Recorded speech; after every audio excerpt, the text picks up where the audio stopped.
It was 11:47 at night when my phone lit up the ceiling of my apartment. I remember the time because I'd been staring at it for an hour already, lying flat on my back, not sleeping, just listening to the radiator tick.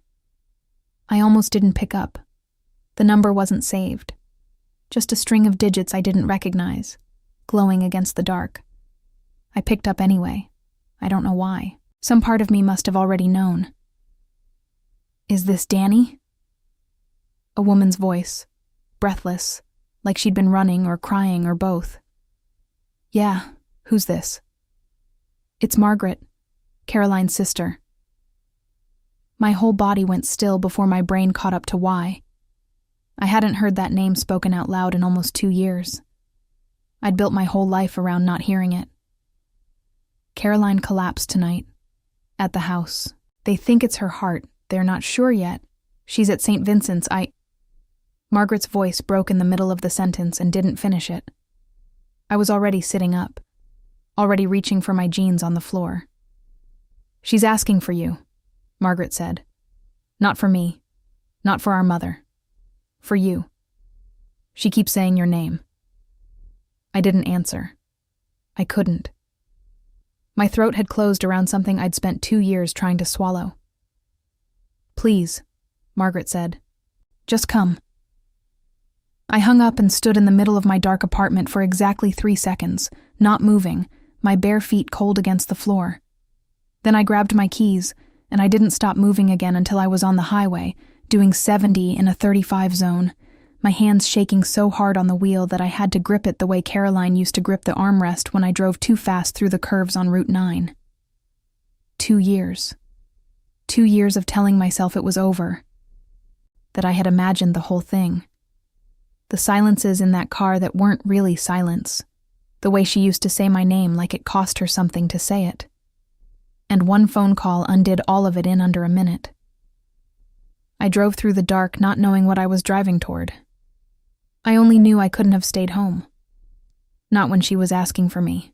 Not when, somewhere underneath everything I'd buried, I'd never actually stopped being the person who would drop everything and go. If you want to hear uncensored, too hot for YouTube stories, check out my Patreon in the description. I got the job through an agency 2 summers before that night. Private driver, full-time, live out. The listing said, discretion required and flexible hours. And I remember thinking, this is just a job, a good one. Better pay than anything I'd had before. I wasn't looking for anything else. The Ashford estate sat up on a hill outside the city, the kind of house that has a name instead of just an address. Caroline was 29 then, a year older than me. And the first time I picked her up, she came down the front steps in a gray coat, with her hair still damp from the shower, sunglasses on even though the sky was overcast, and she got in the front seat instead of the back. Nobody had told me she did that. I found out it was a habit of hers. Every driver before me had let her sit up front, and she just kept doing it with me too, like it had never occurred to her not to. "You're new," she said, looking at me sideways as I pulled out of the driveway. "First day." "Good. Means you don't know all my bad habits yet." She smiled at the windshield, not at me. "I'll let you find them out one at a time." I laughed before I could stop myself. It surprised both of us, I think. That was the beginning of something I didn't have a name for yet. Just a job, just driving a woman from one obligation to the next. Board meetings, gallery openings, her mother's endless dinners. I learned her coffee order in the first week. Oat milk, 2 pumps of vanilla, extra hot, because she always forgot it in her hand and let it go cold. I learned which playlist she pretended to hate and secretly hummed along to. I learned the specific quiet she fell into after visits with her mother, a quiet that asked not to be filled with small talk. I told myself I was just good at my job, observant. That's all. She'd talk to me in that car in a way I don't think she talked to anyone else. Not about anything enormous, just the small, true things people don't usually say out loud.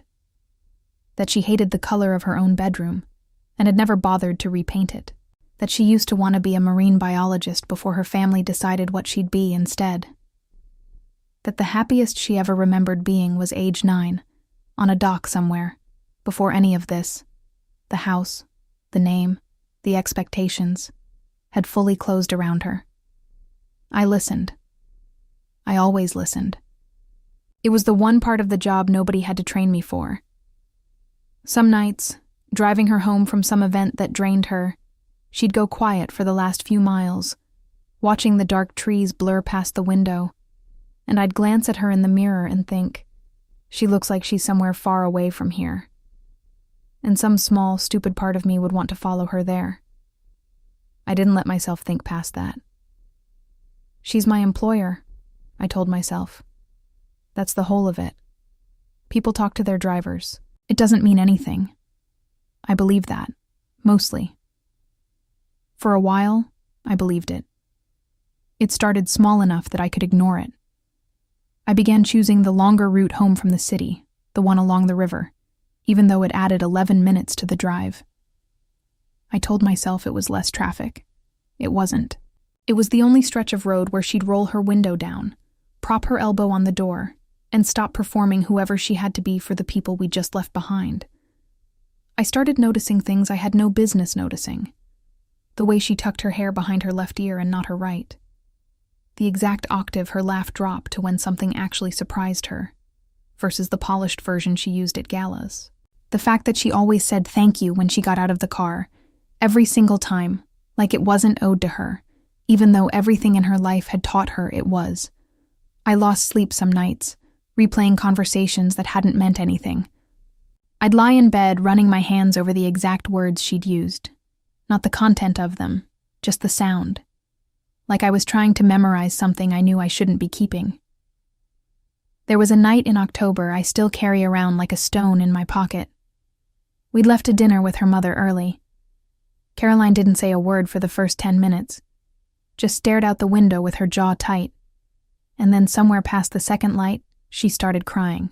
Quiet, furious crying. The kind that's trying very hard not to be crying at all. She told the whole table I should be engaged by spring. Caroline said, to no one, to the window. Like I'm a deadline. Like I'm late on something. I didn't know what to say, so I didn't say anything. I just reached over without thinking and put my hand flat on the console between our seats, palm up. An offering. Not a plan. My body moved before my mind gave it permission. She looked down at it for a long moment. Long enough that I almost pulled it back, embarrassed, sure I'd crossed some line I couldn't see. Then she put her hand in mine. We didn't say anything for the rest of the drive. Her hand was cold and mine was warm, and somewhere around the bridge her thumb moved once, just once, across my knuckles. So light I could have imagined it. I didn't imagine it. I know I didn't. When we got to the house, she let go first, quickly, like she just remembered where she was. "Thank you, Danny," she said, the way she always said it. But her voice had something in it that hadn't been there before. Something unsteady. I sat in the driveway for 10 minutes after she went inside, not driving anywhere, just trying to figure out what had happened to my chest. I told myself it was exhaustion. I told myself everyone holds a stranger's hand sometimes, in a hard moment, and it means nothing more than comfort. I told myself a lot of things that fall apart now when I say them out loud. But something had shifted, and I couldn't put it back the way it had been. I started arriving 5 minutes early just to sit outside the gate, just to have those 5 minutes of knowing I'd see her soon. I started memorizing the sound of her footsteps on the gravel before she even came into view. I started, without meaning to, building my whole day around the hours I spent in that car with her. I didn't have a word for it yet. I wasn't ready to let myself have one. The night everything broke was a gala in March, the kind with a string quartet and a guest list longer than my arm. I wasn't supposed to be inside. I was just there to drive her, to wait in the lot until she texted. But she'd asked me to come in for a minute, said she needed a friendly face for 30 seconds before she had to do the rounds, and I should have known better than to say yes. Her mother found us by the coat check. I remember the exact way her eyes moved from Caroline's face to mine and back again, cataloging something. "This is Danny," Caroline said. "My driver." It shouldn't have hurt. It was true. It was my job title, spoken correctly, in the correct context. But something in the way she said it, fast, flat, a fact recited to close a subject before it opened, landed in my chest like a small, precise blade. I excused myself. I went back out to the car and sat in the dark of the parking lot and told myself I was being ridiculous. I was the driver. That's what I was there as. I had no right to want it to be more, and certainly no right to be hurt that it wasn't. She found me out there 40 minutes later, climbed into the passenger seat without asking, still in her dress, mascara slightly smudged at the corner of one eye, like she'd had to fight not to let it run further. "I hate it," she said. The way I said that back there, I hated it the second it left my mouth. "It's true, though," I said. "It's what I am. It's not all you are." Her voice cracked on it. She wasn't looking at me. She was looking at her own hands in her lap. "I don't know how to say what you actually are to me without it costing me everything I've been told to protect." I didn't answer. I couldn't. The radio was off, and the parking lot lights buzzed overhead, and I could hear both of us breathing, and neither of us said the thing that was sitting right there between us, close enough to touch, too dangerous to name. 3 weeks later, her mother called the agency directly. A restructuring, they told me. The family was simplifying their staff. Effective immediately, my services would no longer be needed. I knew what it was. I think Caroline knew too, though I never got the chance to ask her, because by the time I understood what had happened, I'd already been told to clear my things from the garage and hand in my keys to someone else. The last time I saw her, she came out to the driveway while I was loading the last box into my own car. She stood there in the cold without a coat, arms crossed over herself. "I'm sorry," she said. "I didn't know they were going to—" "It's okay," I said, even though it wasn't. "It's not okay." Her eyes were wet again. "Danny, She stopped. Whatever was at the end of that sentence, she didn't let it out. And I didn't push. I think some cowardly, self-protective part of me was almost relieved she didn't finish it, because if she had, I don't know what I would have done with it. "Take care of yourself," I said, and got in my car and drove away, and didn't let myself cry until I hit the highway, where no one could see me do it. I didn't hear her voice again for 2 years. Before I keep going, if you're still here, it's probably because some part of this found something in you. That ache of loving someone you're not allowed to claim out loud. I think more of us carry that than we ever say. So hit like before you go any further. It genuinely helps me keep telling stories like this one. And if you're not subscribed yet, subscribe and turn on notifications so you don't miss the next one. Now tell me in the comments, have you ever had to let someone go because the world around you made it impossible to keep them? I read every single comment, I promise. And tell me what city you're watching from tonight. I'll heart it myself. Okay, back to the story. The hospital smelled like every hospital smells. Bleach trying to cover something it can't fully cover. I found Margaret first, pacing the hallway outside a room with the blinds half drawn, and she grabbed both my hands the second she saw me, like I was something solid in a room full of things that weren't. "They stabilized her," Margaret said. "It was stress, mostly, on top of... She hasn't been sleeping, hasn't been eating right. She's been working herself into the ground since she took over more of the company. They're keeping her overnight for monitoring. Can I see her?" Margaret looked at me for a long moment, something complicated moving behind her eyes. Then she nodded toward the door. She won't stop asking. I walked in slow, like the room might startle if I moved too fast. Caroline was propped against white pillows, an IV taped to the back of her hand, her face pale in a way I'd never seen it, even on her worst nights in that car. She looked smaller than I remembered her. Or maybe I'd just spent 2 years making her larger in my memory than any one person could actually be. Her eyes found me in the doorway, and something in her whole body seemed to unclench. "You came," she said. Her voice was rough, thin. "You asked. I didn't think you would. Not after how I left things." I crossed the room and sat in the chair beside the bed, close enough that our knees almost touched. Up close, I could see the 2 years on her, a few new lines at the corners of her eyes, a tiredness that hadn't been there before, that hadn't been let to rest in all this time. "I think about you," she said, quiet, like she was confessing something to the ceiling more than to me. "Constantly. I have for 2 years. I told myself it would fade, and it never did." I felt something in my chest crack open, slow, the way ice does before it finally gives. "Me too," I said. It was the first time either of us had said it plainly, without a parking lot, without a closed door, without anything standing between the words and the air. I never stopped, Caroline. I just got very good at pretending.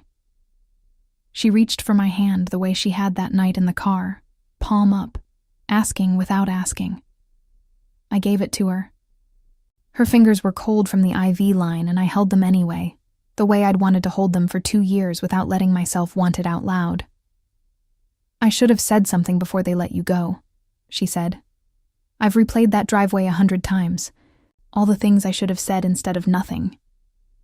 You're saying it now. Now feels very late." "Or it's just on time," I said, and meant it, even though some scared part of me wasn't sure I believed it yet. Outside in the hallway, I could hear Margaret's voice, low, talking to someone. Their mother, probably, who I knew without asking would not be glad to find me sitting in this chair when she came through that door. The world we'd both been so afraid of hadn't disappeared just because 2 years had passed. It was still right outside, waiting in the hallway, the way it always had been. But for the first time, neither of us let go of the other's hand because of it. Her mother did come in, eventually, near midnight, and the air in the room changed the second she crossed the threshold. I felt Caroline's hand tighten around mine before it slowly, carefully, slipped free. And I understood. I didn't take it personally. 2 years hadn't undone 29 years of what that woman expected from her daughter, and I knew better than to think one hospital room could finish what we'd only just begun to say out loud. Her mother left again close to 1 in the morning, gave me a long look on her way out that I couldn't fully read, and didn't say a word to me at all. When the door clicked shut, Caroline let out a breath I think she'd been holding the whole time her mother stood there. "I'm not ready," she said quietly, looking at the ceiling instead of at me. "For all of it. For her. For what people would say. For what it would mean to actually choose this out loud where everyone could see. I wish I could tell you I was braver than that tonight. I'm not yet." "I know," I said. And I did. I'd spent 2 years learning exactly how heavy the world she carried actually was. "But I don't want you to leave," she said, and finally turned her head to look at me. "Not tonight. Maybe not ever again, if I get to have any say in it. I just need time to become the person who's brave enough to say that somewhere that isn't a hospital room at midnight." I thought about all the ways I could have made that harder for her. I didn't. "Then I'll stay," I said. "Tonight. However long tonight needs to be."